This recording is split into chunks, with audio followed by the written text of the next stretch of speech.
طیبہ سے منگائی جاتی ہے، سینوں میں چھپائی جاتی ہے۔ طیبہ سے منگائی جاتی ہے، سینوں میں چھپائی جاتی ہے۔ توحید کے میں پیالوں سے نہیں، نظروں سے پلائی جاتی ہے۔ قربان جائیے ہمارے آقا سرکار بغداد حضور غوث پاک رضی اللہ تعالی عنہ کی کیا شان ہے میرے پیارے بھائیوں۔ مناقب الغوث العظم میں نقل کیا گیا ہے کہ تاجدار بغداد پیر لاسانی قطب ربانی حضرت سیدنا حضور غوث العظم رضی اللہ تعالی عنہ اپنے چند مریدین کے ساتھ عراق کے کردستان علاقے میں نیکی کی دعوت کے لیے تشریف لے گئے۔ یہ پوری بستی کئی لاکھ افراد پر مشتمل تھی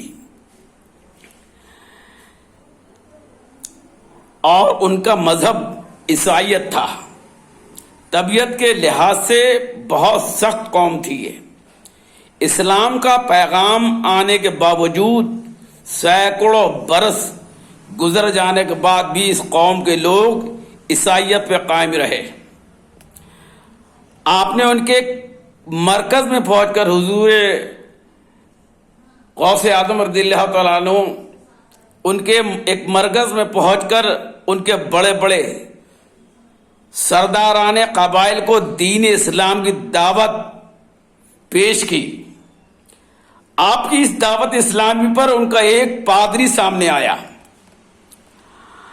اور اس قوم کا وہ بہت بڑا عالم مانا جاتا تھا۔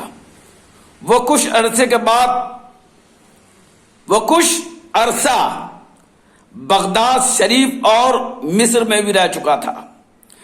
اس نے مسلمان علماء کرام سے کچھ حدیثیں بھی سن رکھی تھیں۔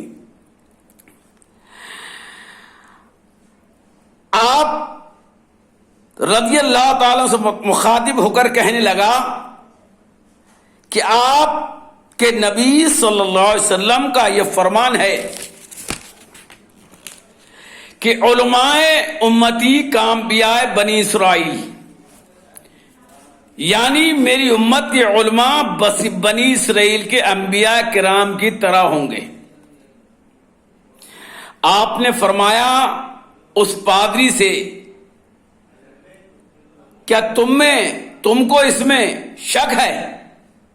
وہ کہنے لگا حضرت سیدنا عیسیٰ اللہ علیہ نبینا صلاۃ والسلام جو اللہ عز و جل کے پیغمبر تھے، ان کو اللہ عز و جل نے یہ معجزہ دیا تھا کہ وہ ٹھوکر سے مردوں کو زندہ کر دیا کرتے تھے۔ اب اس حدیث کی روح سے آپ نبی صلی اللہ علیہ وسلم کے امت کے علماء کرام میں سے ہیں، لہذا بنی اسرائیل کے پیغمبروں کی طرح ہوئے۔ وہ تو ٹھوکر سے مردوں کو زندہ کر دیا کرتے تھے، تو ہم تو جب جانے کہ آپ بھی مردہ زندہ کر کر دکھائیں۔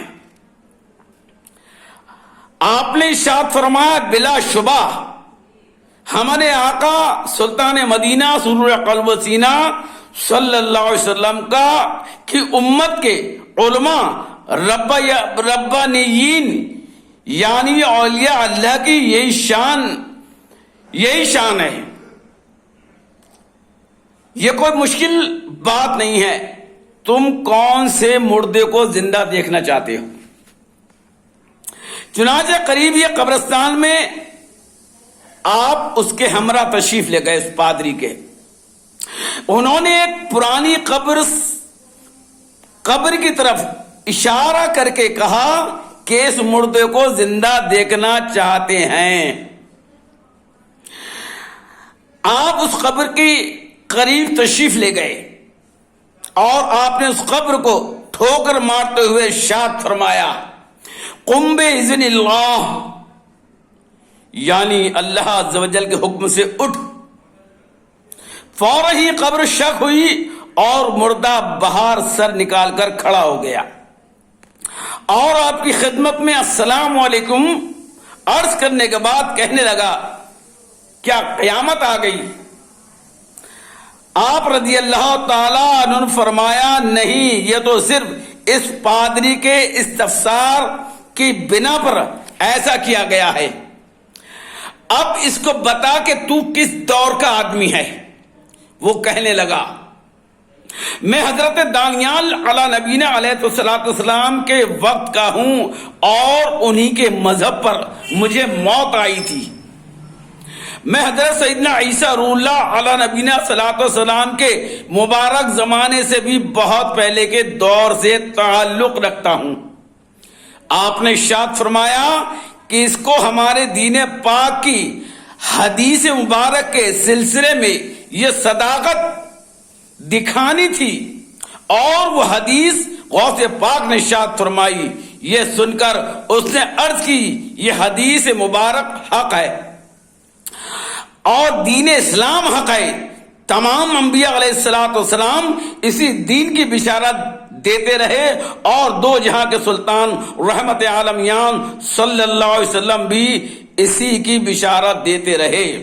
پھر آپ نے ارشاد فرمایا اچھا تم واپس قبر میں جاؤ، تمہیں قیامت تک وہیں رہنا ہے۔ وہ قبر میں واپس چلا گیا میرے پیارے بھائیوں، اور قبر حکم الہی سے بند ہو گئی۔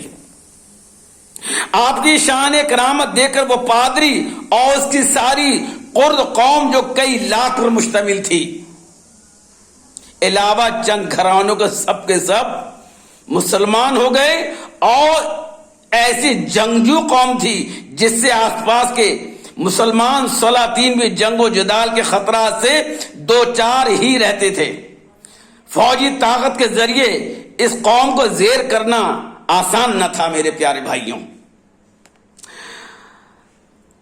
عباسی حکمران بھی اس قوم کے ہاتھوں تنگ تھے، مگر شہنشاہ بغداد حضور غوث اعظم رضی اللہ تعالی عنہ کی روحانی کرامت نے انہیں اسلام کی صداقت کا ایسا عملی ثبوت دیا کہ وہ ساری کی ساری کئی لاکھ پر مشتمل نصرانی قوم حلقہ بگوش اسلام ہو گئی۔ صلو علی الحبیب صلی اللہ تعالی علی محمد صلی اللہ علیہ وسلم۔